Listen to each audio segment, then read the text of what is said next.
Now, before I start this video, I am going to be playing devil's advocate. Even though Randy Moss is my favorite wide receiver of all time, I still think Jerry Rice is the greatest wide receiver of all time.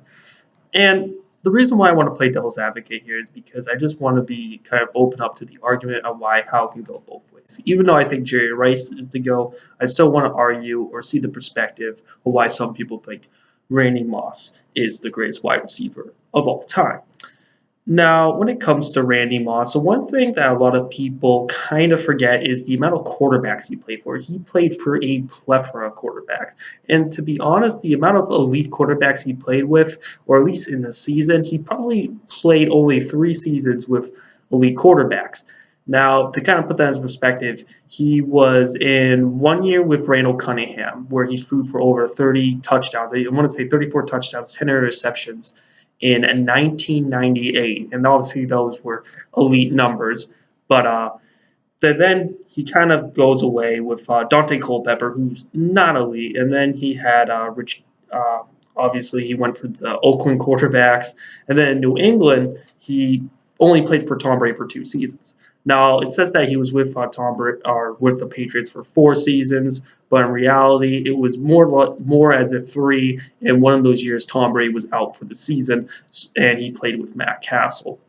And to be honest, he really only played with 2 Hall of Famers in his career, and 1 Hall of Famer when he played well. The time Randy Moss went to Brett Favre. Brett Favre's arm was falling off. It was completely gone by that point. Brett Favre was getting taken out of every single football game he was in, and it was just kind of awful to watch kind of Brett Favre just getting pounded and beaten to shreds out there. But when you look at Randy Moss, he didn't have the same plethora of quarterbacks compared to Jerry Rice, who played with Joe Montana and Steve Young for a substantial amount of time. He went from the mid to late 80s all the way to the late 90s, and then in the early 2000s played with Rich Gannon, who was an MVP candidate. So he played with a lot of talent right there. And Jerry Rice really was the go-to guy in San Francisco. He never really had any competition to throw to. Randy Moss could be the go-to guy, and he also could play very well competition.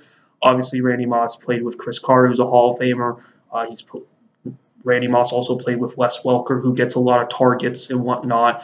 So Randy Moss, to a certain degree, played with more receivers around him, kind of played with a bunch. It wasn't as if the quarterbacks were just purposely forcing him the ball, even though sometimes that has been the case. Also, you cannot argue about Randy Moss without mentioning his talent. Yes, he is the most gifted wide receiver I have ever seen in my life. And I'm sorry, he is more gifted than Calvin freaking Johnson. And Calvin Johnson, I open up the interpretation if he's overrated. I don't officially believe it, but click in the link in the description if you're interested. But obviously after this video, because these videos, this is must-watch YouTube, guys. And when it comes to Randy Moss, obviously he runs a 4.25, which is absurd. It's extremely fast. I think Calvin Johnson and Julio Jones, who are both very talented, they both run 4.3s.